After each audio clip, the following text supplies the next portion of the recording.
জামাত দেশপ্রেমিক কিনা এটা তো এদেশের জনগণ জানে।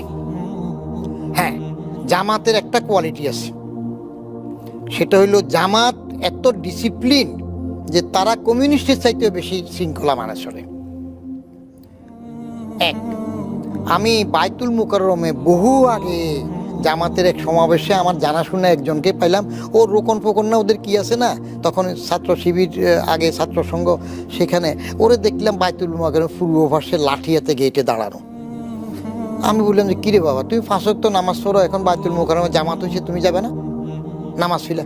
বলে যে আমার ডিউটি এখানে, আমাকে আরেকজন এসে রিলিফ দেবে, তারপরে যাই আমি নামাজ পড়ি। তো জামাত বলে যে জামাত সবসময় ফরজ না।